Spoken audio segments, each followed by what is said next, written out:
Buenos días, mi nombre es Marcelo Cuadrado.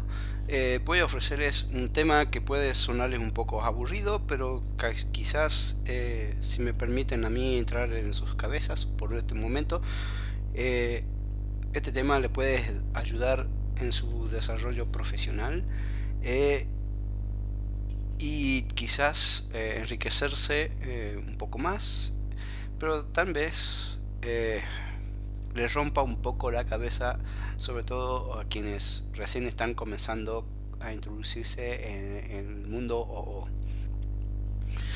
Bueno, antes de comenzar, lo que yo les propongo es que se olviden del IDE por un momento. No vamos a tocar ni codificar nada. Si pensabas que esta charla iba a ser abstracta, les respondo que sí, lo es. Concretamente es una abstracción de la abstracción. Vamos a entrar a un mundo que tiene sus claros oscuros, en que puede ser gris, que es un mundo totalmente rompecabezas, en algunos casos literal. Y lo que veremos acá va a ser una introducción. Yo lo que les voy a dar un paseo. Lo que le propongo es ofrecer una serie de conceptos y luego, si ustedes quieren viajar, serán decisión suya, ¿sí?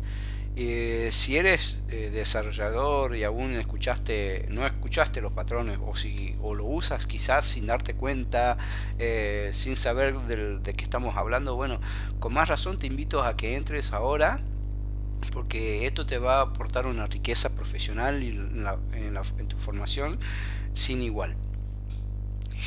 Bueno, ¿qué se va a hablar acá? Voy a dar una pequeña introducción de lo que son los patrones. Vamos a ver patrones fundamentales que están divididos en dos grandes grupos: los patrones GRAPS, los patrones GOF. Voy a hacer una pequeña guía de resumen. Voy a hablar sobre algo que se llama patronitis y ofrecer una bibliografía, ¿sí? Comencemos. Bueno, ¿qué es un patrón? Básicamente un patrón, en resumidas cuentas, es una buena práctica, ¿sí? Son principios, estilos, documentación técnica, que se fue elaborando con la experiencia y la repetición de un mismo problema, en muchos contextos distintos, que todos llevaron a una misma solución. Entonces esta suma de problema y solución la conocemos como patrón. Y como patrón, para distinguirlo, le ponemos un nombre. ¿Qué es lo que nos da los patrones? Básicamente, en resumen, nos ofrecen tener un mejor diseño de nuestras clases, codificar mucho mejor, código más simple, las clases son más cohesivas, son bajamente acopladas, ¿sí?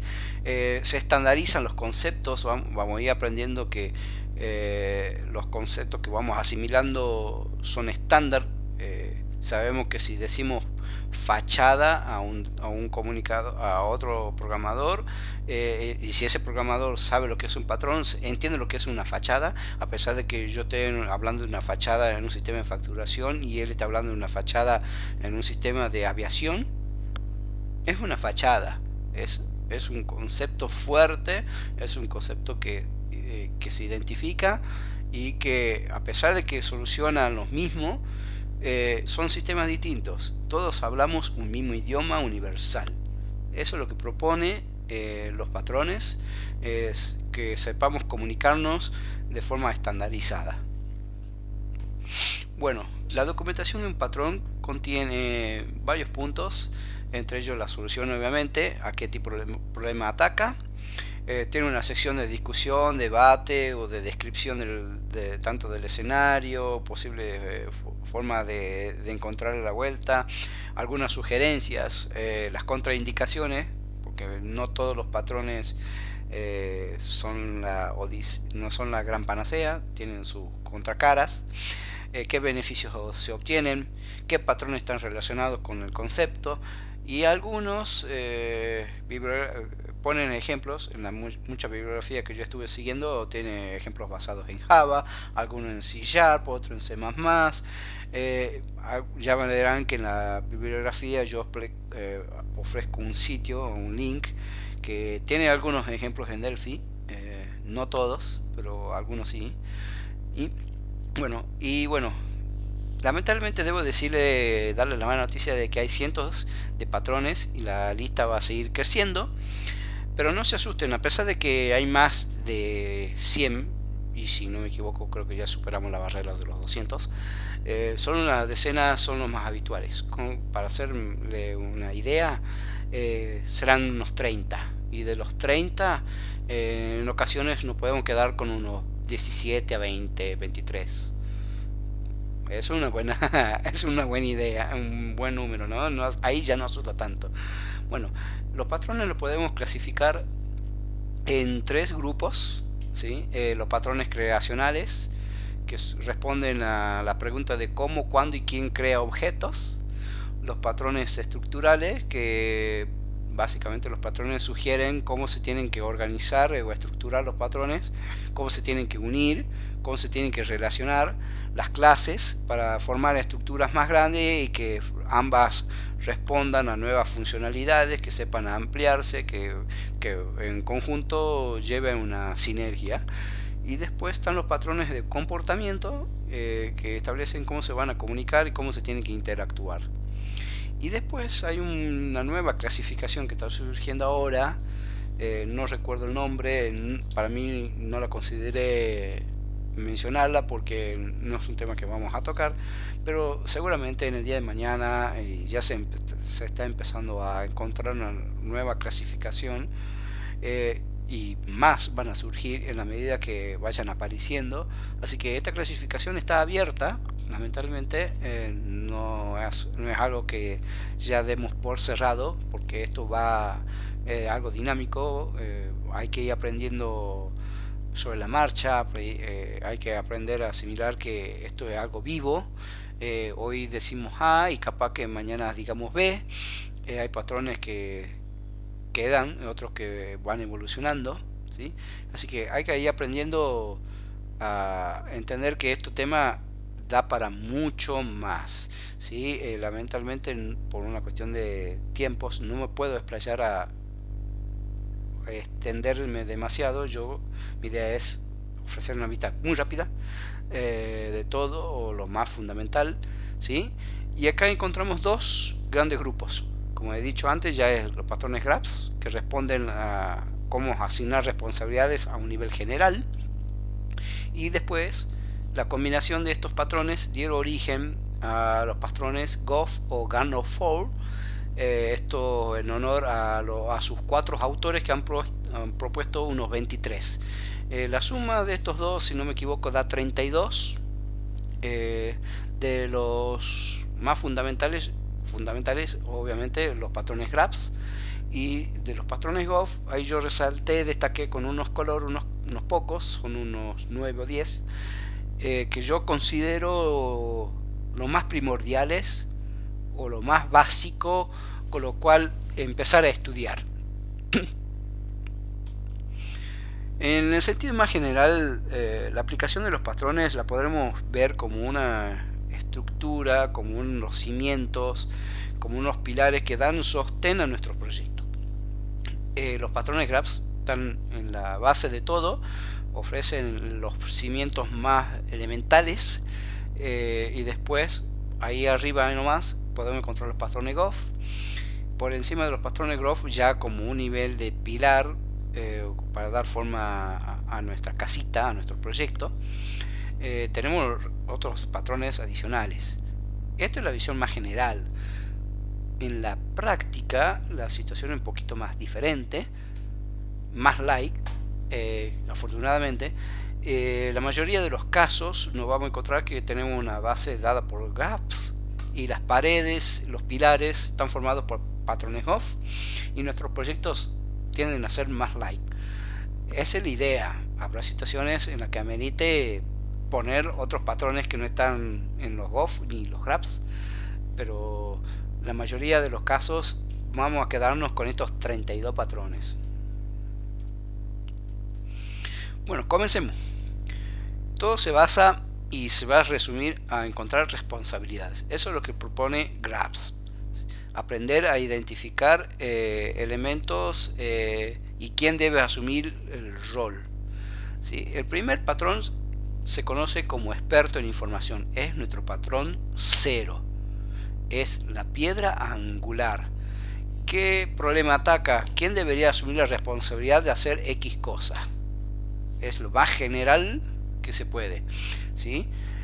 La solución es asignarle esa responsabilidad a la clase que tenga la información necesaria para llevarlo a cabo. Es lo que dice. En términos castellanos, bueno, es que si la clase tenemos, por ejemplo, la clase venta, bueno, ella asumirá de manejar toda la información relativa a venta. Si tenemos la clase perro, asumirá lo que hace un perro, ¿sí? Ladrar, por ejemplo. Esa es la idea y es lo que es lo más básico en cuanto al patrón, es lo fundamental. Ahora bien, muchas veces, que es lo más general, que la información esté dispersa entre varias clases, surjan varias candidatas. Entonces lo que se hace es tomar el modelo del diseño, y si no hay, si no tenés modelo de diseño, veas el modelo del dominio, el modelo del contexto, en busca de esa clase que sea el experto. Si no aparece esa clase, lo más lógico es que estires, abras, amplíes el diagrama hasta que surge esa clase. Esta clase tal vez no la veas, no la logres identificar con un nombre claro. Puede darse el caso de que tengas que inventarle un nombre. Spoiler, ese invento que se llama, que acabamos de mencionar, lo vamos a estudiar como un patrón más, que es factoría o fábrica abstracta, o en su concepción más básica, fabricación pura. Es, como dice la palabra, algo inventado, una fábrica, lo acabamos de inventar, pero lo va a ser necesario para poder responder a esa información, a esa necesidad, a esa responsabilidad que necesitamos, ¿sí? Entonces, ¿cómo comenzamos a explorar, empezamos a detectar quién es el experto en información? Empezamos mirando desde las clases más superficiales en nuestro diseño y vamos mirando hacia adentro qué rol va cumpliendo cada una. Y vamos repitiendo ese procedimiento. Por ejemplo, acá tenemos el diagrama de la clase A, que es la más superficial, y las clases C y D, las clases más internas. Entonces empezamos a asignar las responsabilidades de los expertos en base a ese lineamiento. Empezamos mirando A, o podemos hacer el ejercicio: ¿quién tiene la responsabilidad de hacer X cosa? O ¿qué responsabilidad debería tener A? Por las dos formas podemos llegar a ir respondiéndonos. Bueno, A tiene que responder a estas cosas, a estas cuestiones, y después dice: pero yo soy B y yo necesito esta información. Listo, entonces quizás tú seas el experto, te lo doy a vos. Bien, perfecto. Y repetimos el procedimiento. Nos quedamos en B, decimos: yo soy el experto, manejo este tipo de información, necesito esto, y salta C diciendo: che, yo necesito esto. Perfecto. Entonces nos pongamos de acuerdo. ¿Qué necesitas? Bueno, yo tengo más información que vos sobre este tema. Lo ideal sería que el experto sea yo. Bueno, perfecto. Entonces hay que hacer un pequeño jueguito de ir descubriendo quiénes se van quedando con la información, y la idea es que la información y el comportamiento se vaya distribuyendo a lo largo de todo el diagrama, y con esto generamos un bajo acoplamiento y una mejor cohesión. La idea es que cada clase sea altamente cohesiva y lo menos acoplada, ¿sí? Bien, y después aparece ya entonces un nuevo patrón que se llama el patrón creador, que es una extensión al concepto del experto en información, pero esta vez ya en forma especializada en lo que es crear objetos. La pregunta es: ¿quién debería ser responsable de crear una nueva instancia de una clase? Entonces lo que se propone con el patrón creador es que asigne a una clase B la responsabilidad de crear una instancia de A si se cumple con al menos de estos puntos. B agrega objetos de la clase A, B contiene objetos de la clase A, registra instancias de la clase A, o utiliza de forma muy estrecha o muy posesiva los objetos de una clase A, o B tiene los datos con que debe inicializarse un objeto de A, o porque realmente necesitamos que esta clase cree a otra. Si cumple con al menos de estos criterios, entonces estamos muy probablemente ante un escenario de un creador. ¿Qué beneficio nos aporta esta clase creador? Bajo acoplamiento. Hay casos en donde ofrece contraindicaciones, por ejemplo, sobre todo cuando el rol de crear algo no es tan simple, sino que responde a familia de clases, en donde ya la elección de decidir qué se tiene que crear responde a una cuestión de tipo algorítmica. Ahí ya estamos en un escenario de un patrón mucho más elevado, que es factoría, o en un sentido mucho más general de una factoría abstracta. Son patrones que extienden el concepto de creador mucho más allá. El creador es algo simple, se limita a crear instancias de una clase concreta. Factoría abstracta crean de un grupo de varias clases. La idea es que nos quedemos todavía con el patrón más básico, el creador, y acá ofrezco un ejemplo bastante simple.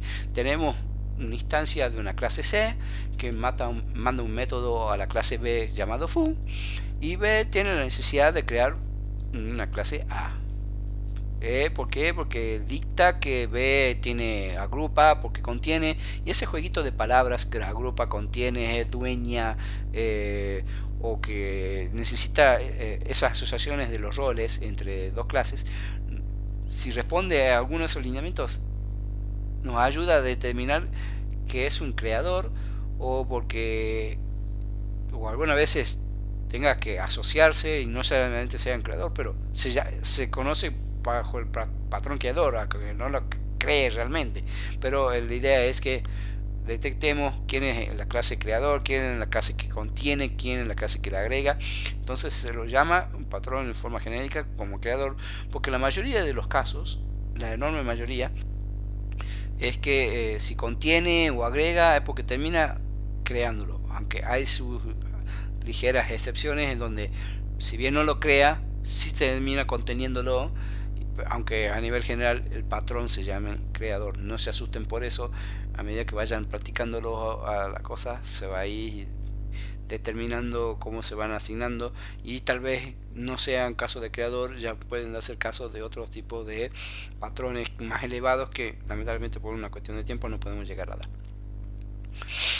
Después, a nivel siguiendo ya con la escala de los patrones, tenemos dos conceptos que hemos tomado venimos heredando desde el pensamiento estructurado, que es el acoplamiento y la cohesión. Estos dos conceptos evolucionaron en forma de patrón, y la idea es empezar a ofrecer una mirada, encontrar en forma general, saber encontrar como patrón cuando necesitamos mantener un bajo acoplamiento, cuando necesitamos una alta cohesión. El patrón bajo acoplamiento invita a la pregunta de cómo soportar bajas dependencias, cómo mantener un bajo impacto de un cambio y fomentar la reutilización. Y como solución lo que propone es que asigne responsabilidades de una forma que el acoplamiento se vaya manteniendo más bajo. Acá ofrezco un ejemplo bastante simple, pero que ofrece de buena generalidad para situaciones mayores. En este caso tenemos una clase A que está muy acoplada a las clases B, C y D. Ofrece, tal vez este número no asuste, pero bueno, hoy en este ejemplo es 30, pero quizás en una situación real sea, por ejemplo, 30. Y hoy 30 es un número bastante importante.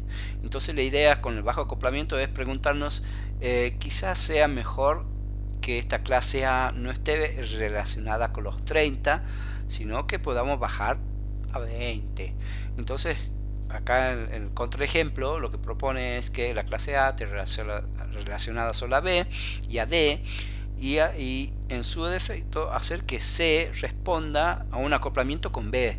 Entonces cuando A tenga que interactúa con B y D, y en todo caso delega o pierde ese rol que supuestamente tenía en su comienzo con C y se lo deja a que B lidie con eso. Pero acá hay una lección muy importante. El mayor peligro no es tener un alto acoplamiento, sino que sea estable o inestable en su defecto. El peligro es que ese acoplamiento sea inestable. No importa si tienes 100 clases muy acopladas. Lo importante es que esas 100 sean estables, que un cambio en una no te afecte a las 99. Ahora, si te afecta, por ejemplo, si se da ese caso, entonces es un comportamiento inestable, e entonces en ese caso vale la pena preguntarse y reordenar nuestros diseños, estructurar mejor y decirnos, bueno, reorganicemos las clases, reorganicemos los métodos, volviendo para atrás con el patrón experto, volvemos a cuestionarnos qué rol están cumpliendo y nos organicemos mejor para reducir el acoplamiento de otra forma. Eso es lo que propone bajo acoplamiento. Cuestionarnos de si vale la pena y hasta qué punto podemos llegar a tolerar y aceptar un cambio y aprender a determinar, a lidiar, a elegir qué batallas luchar y aceptar, bueno, este cambio es inevitable, bueno, inevitable. Entonces ofrecemos ahí un punto. Spoiler, eso ya se llama con otro tipo de patrón que es variaciones protegidas, pero empezar a detectar esos puntos en donde tengamos un cambio y sepamos lidiar con eso. Y relacionado con el acoplamiento tenemos la alta cohesión. ¿Qué dice este patrón? Bueno, como problema la idea es cómo mantener la complejidad manejable, y como solución es asignar las responsabilidades a las clases de manera que la cohesión permanezca alta. Una clase va a ser altamente cohesiva siempre y cuando posea pocos métodos y que no solo que tenga pocos, sino que todos estos métodos estén relacionados o hagan un contexto en común. Por ejemplo, si tenemos la clase venta, que la clase venta maneje y tenga los métodos de las funcionales para responder a una venta. Si tenemos la clase artículos, bueno, que la clase artículos responda a las cosas de artículos.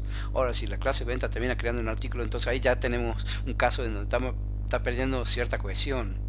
Entonces hay que saber lidiar y de agrupar los métodos, encontrar quiénes son los mejores candidatos para agrupar las cosas de manera cohesiva. Una clase cohesiva también no va a realizar mucho trabajo, realiza poco. Es una clase que aprende a colaborar y delegar con otros objetos para compartir el esfuerzo. Y acá viene la primera lección. Entre la lucha y la alta cohesión y bajo acoplamiento, ¿sí? Que hay que aprender a saber escoger qué batallas darse. Y después acá, allí ofrezco un pequeño ejemplo para que se ilustren un poquito en este tema. Tenemos una clase registro que recibe como método realizar pago y que está relacionada con pago y venta. Una pregunta que podemos hacernos es ¿por qué no hacer que en su lugar la clase registro no esté relacionada con pago, sino que pago esté relacionado con venta? Y entonces ganamos un poquito más de cohesión, porque a medida que vayamos ampliando y a medida que vayamos a la edad de funcionalidad de la clase registro, vas perdiendo cohesión. Por ejemplo, registro, que muy probablemente ya se lo van a ir viendo a medida que vayamos ampliando los ejemplos, nos vamos a ir descubriendo que la clase registro es una clase que controla, administra, que cumple el rol de centro neurálgico del sistema. Va a ir añadiendo funciones y va a hacer muchas cosas, y cuantas más cosas hagas, más seguro que empiezas a perder la cohesión. Entonces, como patrón, la alta cohesión nos dice: para el carro, frena, piensa. Todas estas funciones que responden a algo en común, responden a algo concreto, y si tú te cuestionas y te dices no, bueno, entonces piensa un poquito. En este caso, por ejemplo, pago se lo asoció a la venta, porque una venta implica un pago. Entonces ahí se reorganizan los diagramas, reorganizan las clases. Entonces podemos jugar con ese juego de llevar estas cosas a algún lado y ganamos cohesión. En este caso hemos acoplado la beta con el pago, están acopladas, pero el patrón sugiere que hemos conseguido una cohesión, una mejor cohesión para la clase registro. Y generalmente siempre se da ese jueguito de que si movemos de un lado para el otro, en algún lado vamos a ganar cohesión, en otro perderemos acoplamiento, o ganamos acoplamiento y perderemos cohesión. Ese juego nos lleva a un yin y yang. Siempre vamos a tenerlo y es prácticamente inevitable. Siempre van de la mano estos conceptos, es una pelea eterna. Y lo que tenemos que aprender es que no siempre tiene sentido intentar ganar o quedar bien con ambos lados. En ocasiones lo que tiene bueno los patrones es que si se usan de manera correcta, nos va a permitir llevar las dos cosas, un bajo acoplamiento y una alta cohesión, pero no siempre se va a dar y algunas veces tendremos que tomar las decisiones, ¿sí? Algunas de estas decisiones van a ser contra natura, y otras decisiones que no tomemos nos van a salir caro. Y los patrones nos van a ayudar, la idea es que nos ayuden a que tomemos las decisiones lo más pronto posible, antes de que empecemos a hacer un código espagueti, antes que aparezcan los bugs, y ellos nos den la decisión por nosotros. La idea es evitar ese tipo de situaciones. A medida que vaya uno practicando con los patrones, va aprendiendo a tomar decisiones. Tienen que, a veces se asume aceptar ciertos compromisos, hay que aprender qué batallas luchar, hay que aprender que algunas cosas se pierden, otras no siempre se va a ganar, y hay que saber jugar, digamos, en esta balanza de saber, bueno, prefiero en este punto tener una alta cohesión a pesar de que tenga una clase que esté un poquito más acoplada, o en otros contextos voy a necesitar un mejor acoplamiento, a pesar de que tal vez se note un poco una merma de cohesión. Son compromisos que los mismos patrones, a la medida que nos vayamos practicando, nos van a ir diciendo acá sí, acá no, y algunas veces más adelante ya veremos en las conclusiones que se pelean, ¿sí? Habrá patrones que peleen. Bueno, continuando con los patrones, tenemos ya el patrón controlador. ¿Qué dice controlador?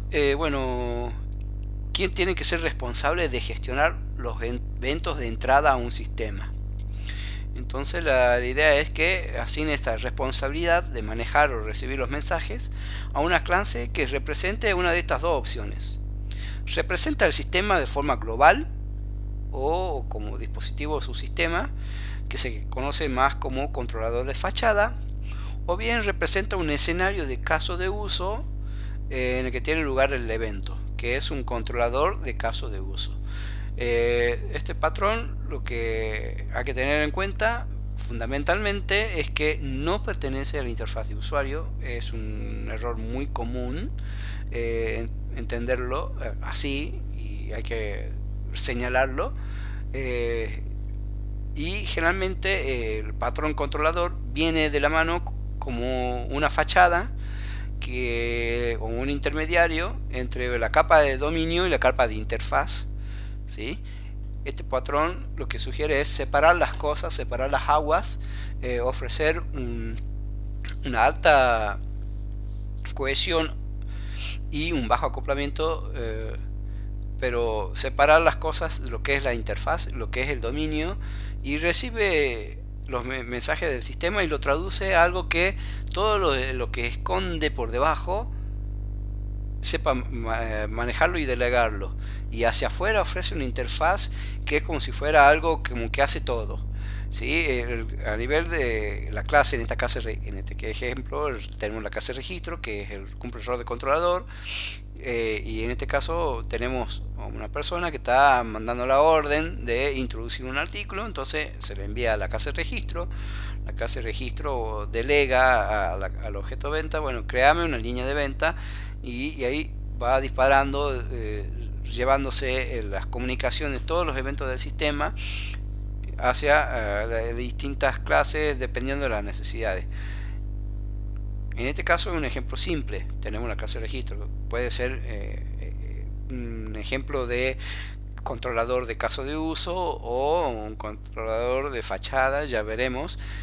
El ejemplo sugiere que de fachada, pero tranquilamente puede ser un controlador de caso de uso. Por ejemplo, estamos en el caso de uso de procesar venta.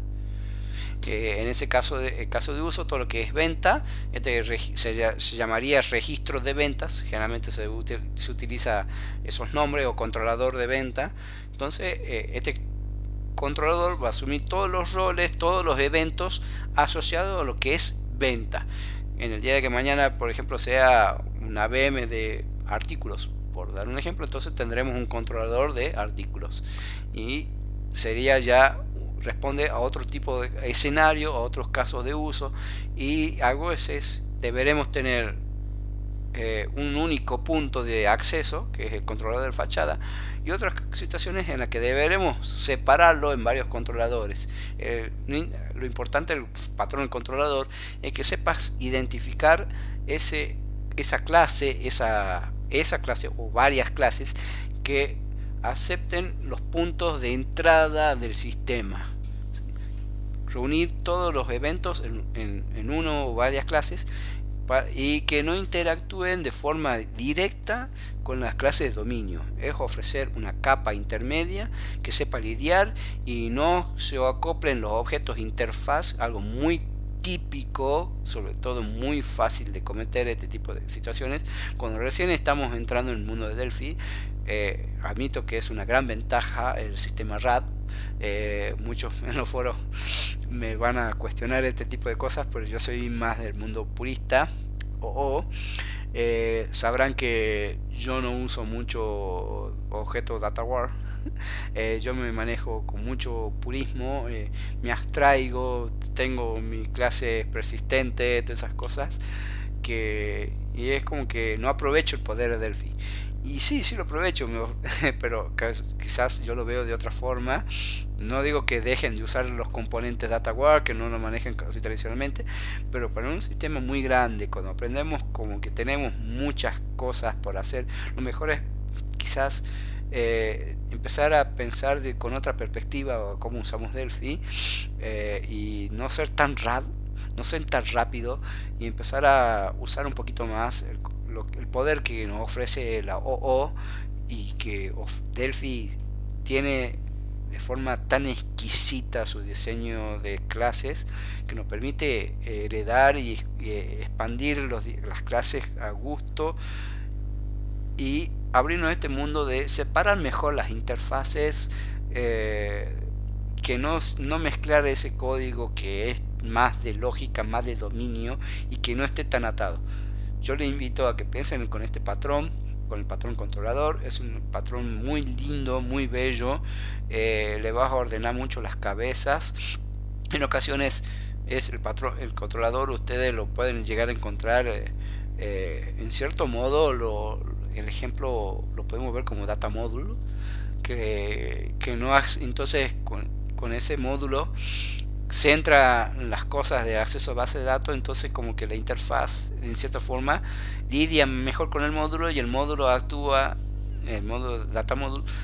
actúa como un controlador, como un intermediario entre la perspectiva de la base de datos y la interfaz. Es una visión. La idea es que como purista yo lo invite a pensar también fuera de ese esquema, sino que encontraremos una propia clase, no pongamos en el desarrollo de una propia clase controlador que nos invite a trabajar con nuestros propios objetos de dominio, y después, en todo caso, que nuestros objetos de dominio sepan interactuar con una fachada que nos lleve hacia la capa de la base de datos. Ya es una visión centrada en otro patrón que se llama Layers, que es un patrón mucho más elevado, un patrón de arquitectura que nos dice cómo tenemos que ir separando nuestras aplicaciones, nuestro desarrollo. No lo vamos a tocar ese patrón porque es una expansión a esta visión de controlador, donde ya no solo tenemos interfaz y dominio, sino tenemos interfaz, dominio, aplicación y muchas capas más en el medio. La idea es aprender a separar las capas, no mezclar las cosas, que cada uno interactúe con lo que tiene que interactuar y ofrecer un bajo acoplamiento y una alta cohesión hacia afuera. Después tenemos con otro patrón que se llama polimorfismo, ¿sí? Existe el concepto OO y la idea como patrón es que aprendamos a detectar aquellos puntos donde tenemos alternativas y comportamientos basados en el tipo. La idea es asignar la responsabilidad para el comportamiento utilizando operaciones polimórficas cada vez que el comportamiento va a variar. Ahí pongo ahí como ejemplo, verán una imagen, evitar el uso de sentencias condicionales para manejar este tipo de situaciones. Salgamos de esa mirada de muchos if then else consecutivos, que no es buena idea porque cualquier cambio en uno de esos no puede romper el código, y la idea es ganar una mejor cohesión y reducir un acoplamiento. Y el polimorfismo es una herramienta poderosísima porque nos permite ampliar las cosas sin poco cambio. Tenemos una clase de caso, como ejemplo, la clase adaptador que me te ofrece un método foo, y de esta clase pueden extenderse, pueden ampliarse, pueden aceptar muchos más, y lo que dice el patrón es que bueno, yo ofrezco este método, ustedes responden a ese método, mientras respondan a este comportamiento nosotros nos vamos a llevar bien, y le podemos introducir nuevos adaptadores, podemos cambiar uno, en el día de mañana podemos saltar del adaptador 1 al adaptador 2, y nuestras clases clientes pueden saber lidiar independientemente del adaptador que venga.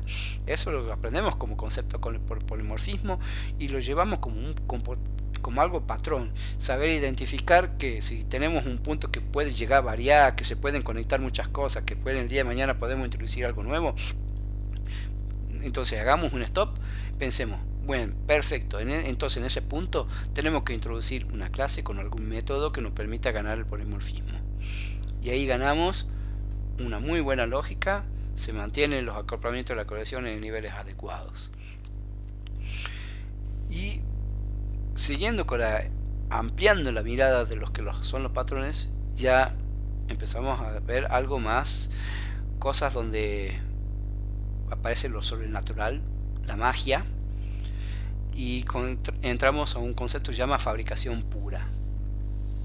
La fabricación pura lo que dice es, en más castellano, inventa, crea clases de la galera, nuestro conejito, ¿sí? Somos magos, creamos cosas que no existen en el dominio, y va a ser, y en ocasiones, muchas veces, mejor dicho, prácticamente todos los patrones que nacen de los patrones graphs son fabricaciones puras. Entonces, ¿qué es lo que propone esta fabricación pura solución? Bueno, asignar las responsabilidades altamente cohesivas a una clase artificial que no representaba o no existía o por conveniencia tenemos que tener un punto, todas esas cosas que necesitamos, que nos dice el patrón experto, che, hay cierta información que debería estar concentrada en algo que no cuadra en nuestro diseño de dominio. Por ejemplo, la fachada, nada sugiere en nuestro dominio que tenga que existir la fachada, pero tenemos que introducir esa fachada para poder acceder, para ofrecer un método que nos permita ganar la cohesión y tener muy bajo acoplamiento. ¿Es un invento? Sí, es un conejito, como así también lo son muchos objetos más, muchos patrones más, factoría, prácticamente observadores, prácticamente todos. Son muy pocas las excepciones en donde no son inventos, y eso es lo que propone fabricación pura, que cuando no encuentras algo, invente, mete ahí, pone una clase, ya sea para que medie, para que actúe, pero es una clase y al fin y al cabo que nos permite ganar una alta cohesión y bajo acoplamiento para evitar que para que otro elemento que va a ser nuestra clase cliente con la que va a interactuar propague o se comunique con otro, elemento con el que perdería la cohesión. Entonces ofrecemos un punto ahí en el medio para lidiar con estas cosas. Y ahí viene un nuevo patrón, que es un patrón indirección, que está relacionado con el otro. Y como indirección es una fachada, es un invento, una fabricación pura también. ¿Qué propone el patrón indirección? asignar una responsabilidad a un objeto intermedio que lidie con componentes o servicios de manera que no se acoplen directamente. Un patrón, un ejemplo muy básico de la indirección, por ejemplo, tenemos nuestro sistema que quiere planearse, dar soporte a un sistema de facturación. Necesitamos facturar fiscalmente con las impresoras, o bien necesitamos comunicarnos con la facturación electrónica, con el organismo, por ejemplo en el caso de Argentina de la AFIP. En otros países tendrá su propio organismo de fiscalización, y la idea es, bueno, que ofrezcamos un método, una indirección, una clase intermedia que lidie, que sepa lidiar con cualquier subsistema de facturación que tengamos nosotros, y más, que pueda ser configurable. Para algún cliente necesitemos que esta indirección sepa actualizar con un sistema de fabricación, de facturación fiscal, o bien que sepa interactuar con un sistema de facturación electrónica. Ofreciéndole una indirección, evitamos que esta clase A tenga que lidiar o adaptarse al caso de B cuando sea fiscalmente, o una clase B que sea a través de la factura electrónica. A ni se entera con quién está lidiando, para ella actúa y hace factura, por ejemplo, y tendrá un método imprimir factura. Imprimir factura se lo pasa a un objeto que está intermedio, y este dice, bueno, tengo que imprimir la factura, pero bueno, fiscalmente mando a la impresora, si está configurada, de alguna forma recibirá la orden. Generalmente a través de, seguramente con un patrón que no llegamos a tocar, que es factoría. Determina qué clase debe crear y delega la función en uno más. La idea es atar esos puntos que pueden detectarse como variaciones en nuestro código que pueden hacer las cosas, y ofrecer un punto en el medio que lidie, que nos sepa administrar y saber separar las cosas por una cuestión de prolijidad, para mantener el acoplamiento a niveles adecuados.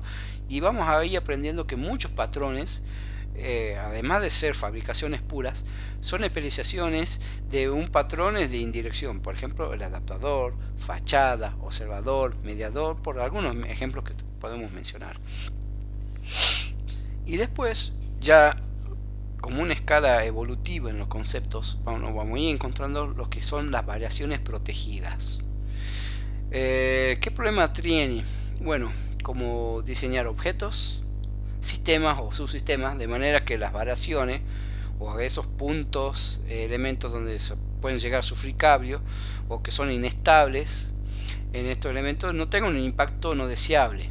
Entonces hay que controlar eso. Entonces lo que soluciona es que identificar esos puntos de variaciones previstas o que pueden sufrir cambios inestables, y buscar la manera de dar las responsabilidades a una o más clases y ofrecer una interfaz estable que lo controle. Entonces vamos a poner a una clase que la controle, que haga de escudo, que sea nuestro guardián, y nos ofrezca algo mucho más estable para cualquier cambio que pueda venir por debajo. Ya hemos visto unos ejemplos. Indirección es uno, el polimorfismo es otro, pero otra forma de verlo es con el encapsulamiento de datos y el ocultamiento de la información, el principio de la sustitución del ISCOP, que es una generalización del concepto de polimorfismo e indirección. También tenemos perdón, como método, como uno de los mecanismos para llevar a variaciones protegidas, es el concepto de no hables con extraños o ley de Demeter, y el tan famoso concepto de principio de abierto o cerrado. Todos estos conceptos, todos estos son formas de llevar a la práctica el patrón variaciones protegidas. Vamos a ir viendo un poquito cada uno de ellos.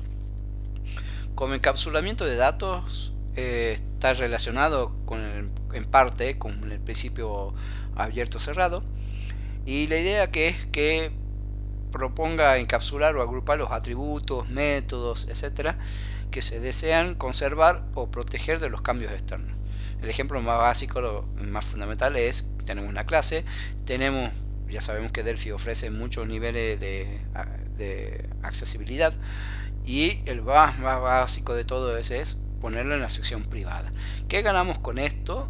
¿Qué ganamos con el encapsulamiento de datos? Bueno, que estos datos que pertenezcan a esta clase sean inmutables, que aislarlo de la gente, de algo externo, y que no sufra los cambios. Es el método más fácil, más directo, y la idea del patrón con variaciones protegidas es, bueno, sepamos identificar qué clases debería concentrar los datos de modo que no se alteren los demás. Bueno, entonces rodearlo estos elementos en esta clase. Sabemos que listo, esta clase es responsable de mantener esos datos como expertos de información, y las demás van a interactuar con esta clase, y esta clase decidirá cuándo cambiar los datos. Tienen la forma de controlarlo. Los agentes externos, si necesitarán, se lo pedirán a esta clase, y esta clase ya se asegura, gracias a sus principios de abiertos y cerrados, de que esté cerrada a los cambios hacia agentes externos, pero también que esté abierta a posibilidades de modificaciones para extenderse. El segundo mecanismo ya lo hemos visto, era el polimorfismo. Como variaciones protegidas sugiere que, bueno, sepamos detectar aquellas clases que pueden encontrarse puntos donde se necesiten más variaciones, donde adaptar el algoritmo dependiendo de las situaciones, de los tipos. Entonces, bueno, sepamos identificar esas clases y ofrecerles entonces una versión polimórfica para que se pueda adaptar a los cambios, y a pesar de que surgen los cambios, responden a un comportamiento genérico o a nivel general. La clase que va a interactuar con esta sepa que no le interesa si es un perro o un gato, mientras espere un animal va a funcionar, y la idea es que sepamos declarar nuestros métodos que sepan trabajar a los cambios. Entonces la clase padre tiene que ser resistente a lo que haga cualquier clase hija, y empezar a focalizar esos puntos hot, esos puntos claves fuertes donde tenemos cambio. Entonces tenemos que plantear las clases y plantear objetivamente qué métodos van a ser polifórmicos.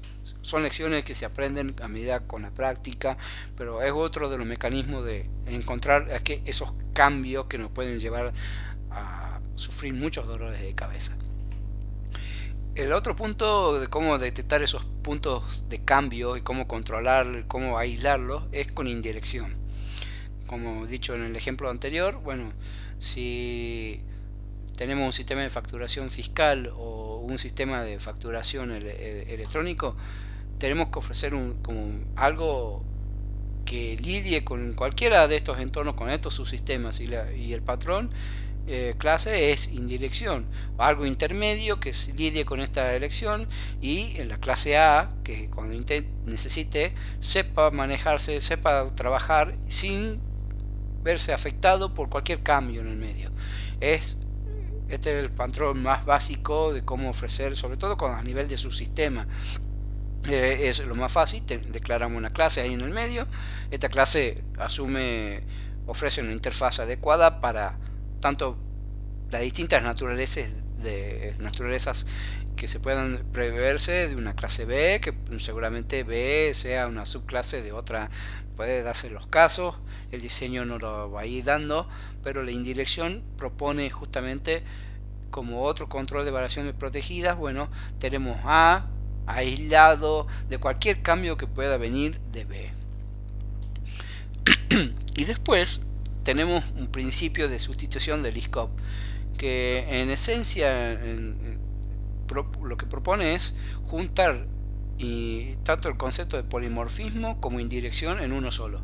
Lo que dice es que si para cada objeto O1 de tipo S hay un objeto 2 de tipo T, tal que todos los programas definidos en términos de T, el comportamiento de P no se vea afectado, ¿sí?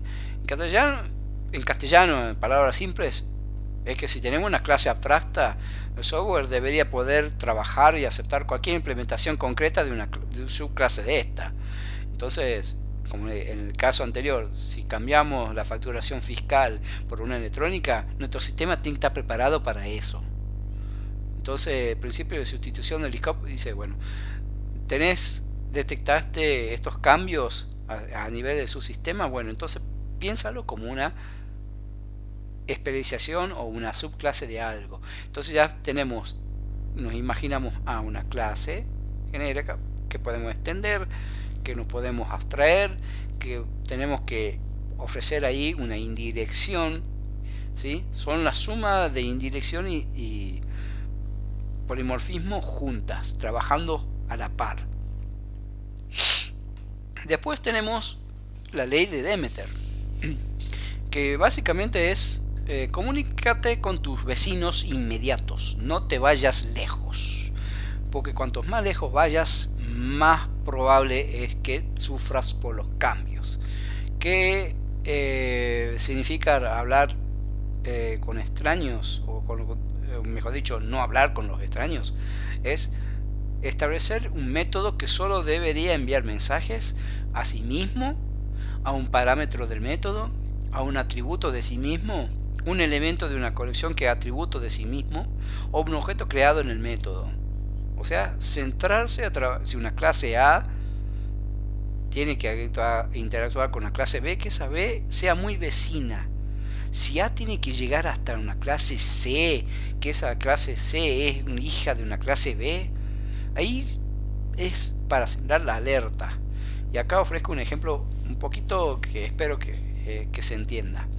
Tenemos algún algoritmo que necesita saber la cantidad entregada de un pago.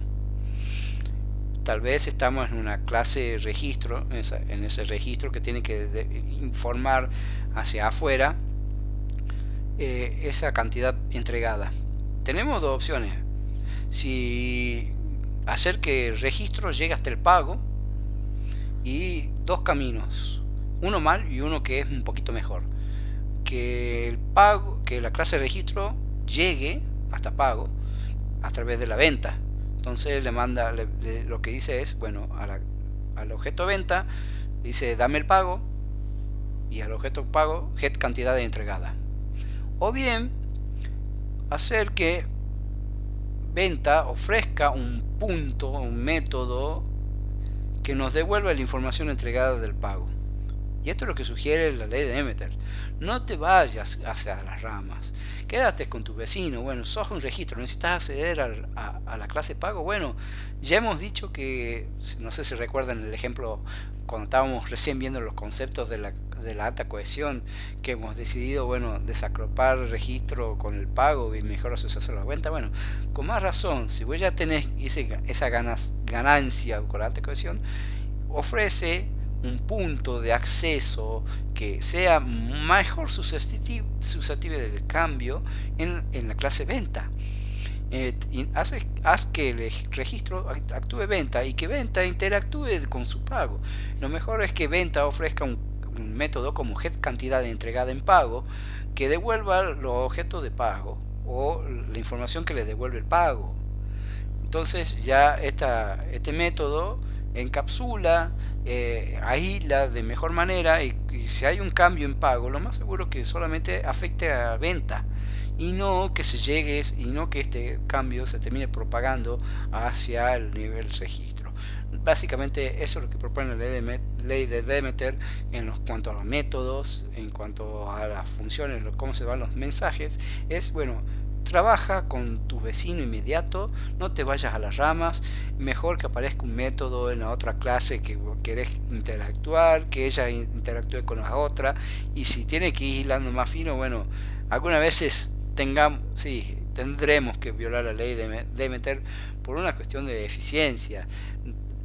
Que comunique a un nivel 2, bueno, es aceptable, pero si estás por llegar al nivel 4, bueno, ahí ya que te piensas un poco, mejor hazle caso a la ley, mantente en el diseño mejor acoplado, reduces mucho las cosas, es un código más legible, en este ejemplo se entiende mucho mejor, y la idea es que sepas detectar estos puntos donde puede haber un cambio. Si hay un cambio en pago, se va a propagar a venta y no más allá.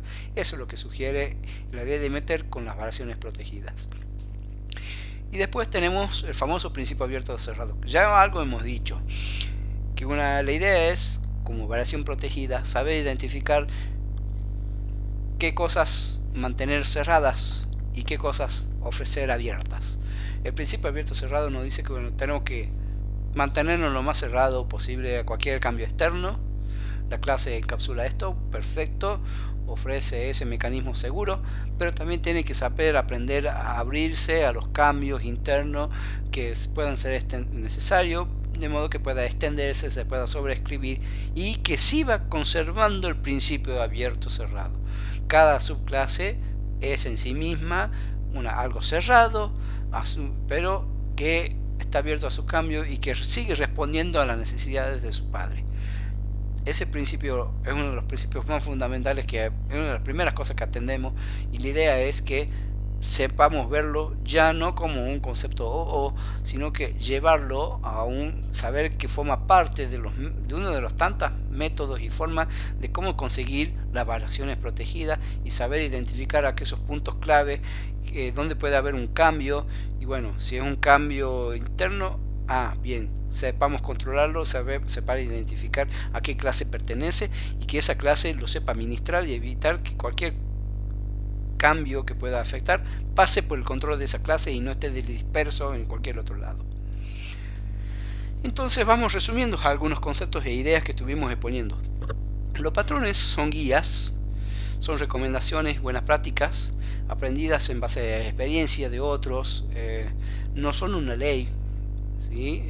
No es que si no lo utilizas los patrones te va mal. No. Justamente los patrones son cosas que se han venido proponiendo para mejorar las cosas, pero que no estás obligado a obedecerlas, te tienes que cuestionarlos, ¿sí? Y hay que aprender que aplicando los patrones no siempre van a conducir a un resultado esperado, y eso se obedece con la experiencia. Y muchas veces, a medida que vayas explorando por los patrones, te vas dando cuenta que hay patrones que compiten entre sí. Por ejemplo, el patrón creador y factoría compiten porque ambos son de patrones creacionales. Uno crea una sola cosa y el otro crea muchos, y en el medio tienes que decidir. Y ya lo hemos dicho antes, hay veces que tendrás que tomar decisiones, aprender a tomar qué quieres, crear una sola cosa, crear muchas. Bueno, sepas identificar por cuál te guías. Puedes hacerles caso a lo que te diga o no, los puedes obviar, perfecto. Algunas veces vas a tener que hacer caso, otras veces que vas a tener que obviarlos. Y otro fundamental, que si ustedes me han estado prestando un poquito más de atención, si no se han dormido hasta ahora la charla, habrán dado cuenta que a medida que fui tocando los temas, fuimos ampliando las cosas, fuimos mezclando, y es porque los patrones vienen de a pares, no hay un patrón puro, quizás solo experto, los demás vienen juntos. Cuando estás citando un patrón, estás citando a otro de forma indirecta. Tal vez al comienzo, cuando recién uno empieza a estudiar patrones, piensa que los patrones son cosas aisladas, un patrón dice una cosa, dice otra, y no. Los patrones vienen juntos. Cuando estás haciendo una indirección, seguramente es porque estás por no solo meter una indirección, estás por meter una fachada. Entonces estás haciendo dos cosas juntas, y si estás haciendo una fachada, estás haciendo una indirección. Eso se puede ver cuando uno lee la documentación, ve la documentación del patrón y dice patrones relacionados. Perfecto. Ahí es más que evidente que los patrones, cuando vienen de a pares, por lo menos de a pares, y en otras ocasiones vienen de a 3 o 4. Se puede dar esos casos, no se asusten, vienen juntos, y vienen juntos porque son especializaciones, se van mezclando. Los patrones son algo vivo, se van apareando, van a tener hijitos, van a aparecer y van a ir formando nuevos conceptos, se van especializando a medida que se van usando en la práctica. Van a surgir más patrones. No se asusten, esto es dinámico. La idea es que aprendan a encontrar, a pensar de una manera más abstracta. No vean la clase venta, sino que sepan entender que la venta puede llegar a ser una fachada, que la venta tal vez sea una indirección, que puede ser en realidad la venta. Le doy un ejemplo práctico que me pasó a mí. La venta es en realidad un composite formado por cosas más dentro, que son los detalles de líneas de venta, ¿sí? Además, la venta está si leen el libro este que le voy a sugerir después, van a encontrar que la venta interactúa con una estrategia, que es otro patrón. Entonces, se van dando cosas que se van a combinar, y la idea es que sepan entender que los patrones responden a situaciones genéricas, comunes, independientemente de los contextos. Yo voy a tener una fachada en un sistema de facturación, voy a tener una fachada en un sistema de aviación, voy a tener una fachada en un videojuego, pero en esencia la fachada sigue siendo la misma cosa, y eso es la idea de una abstracción de una abstracción. Aprender a leer ese tipo de cuestiones, aprender a comunicarse con los desarrolladores, porque así nos vamos formalizando, nos vamos mejorando y resultando el código mucho mejor, más simple. Y ahora hay que traer algo que no les va a gustar y que muchos sufren. Más por experiencia propia le puedo decir que la patronitis es algo serio. Yo caí en eso, con más razón lo invito a que tengan cuidado. Y la forma más fácil de ver cuando uno está sufriendo de patronitis es cuando está abusando de los patrones en exceso, o abusa en exceso. Hay que saber medirse las cosas, ¿sí? Toda la vida los extremos son malos.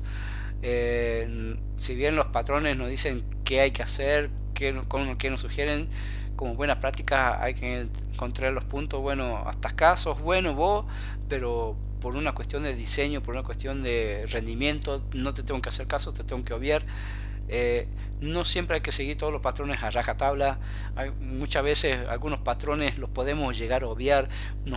Algunos patrones, sobre todo los estructurales, que vienen con muchas clases juntas, que nos sugieren la aparición de que una clase se desarma en 3 o 4, y algunas veces introducir más cosas hace que nuestro diseño se sobredimensione, y a lo mejor la práctica nos termina diciendo que puede haber sido mucho más simple.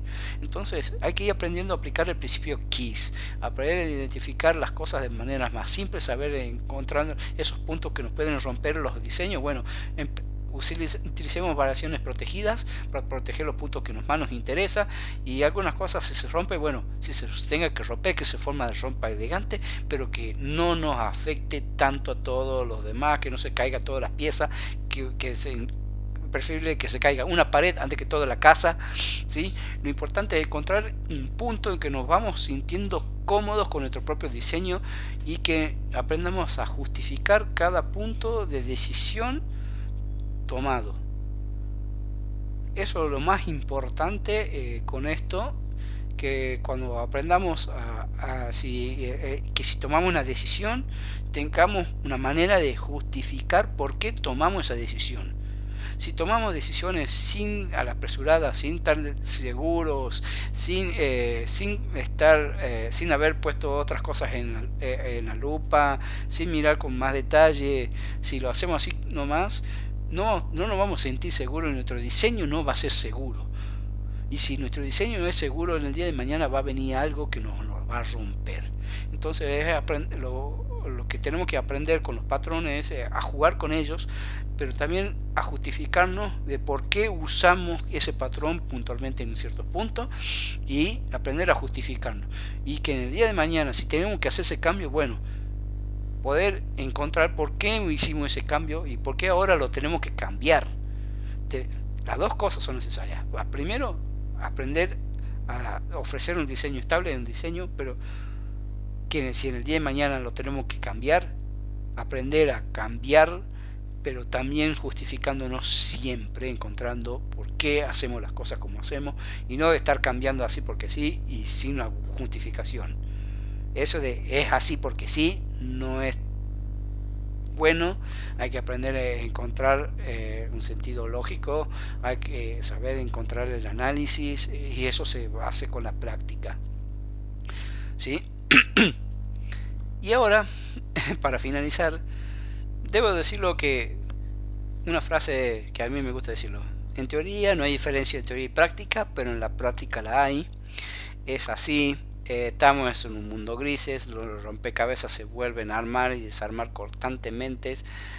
Los patrones son cosas teóricas y en las prácticas muchas veces tendremos que encontrar situaciones en las que nos lleva a opciones que no son tan de libro.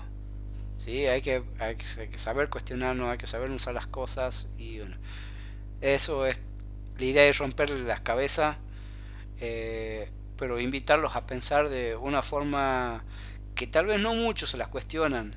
Y es bueno tener eso porque de esta forma nos permite encontrar nuevas cosas, abrazar otras cositas nuevas con las que jugar, aprender y mejorar. Aquí le dejo una bibliografía básica. Yo recomiendo fuertemente el UML Patrones. Es quizás, para mi modo de ver, lectura obligada. Lo bueno que tiene este libro es que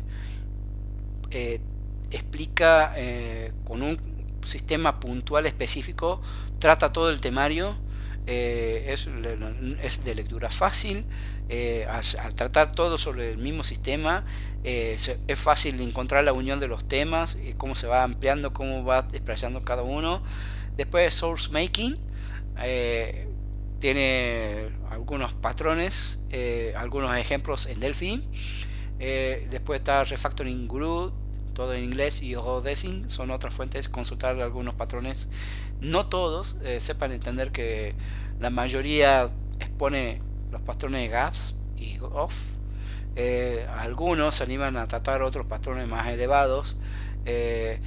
Hay un libro que se llama Desing Patterns, que es muy ampliamente citado de los coautores. Yo lo recomiendo leer, a pesar de que no lo he citado.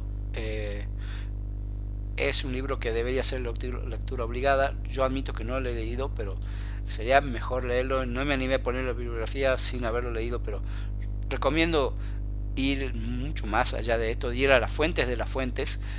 Nunca hay que quedarse con una, obviamente.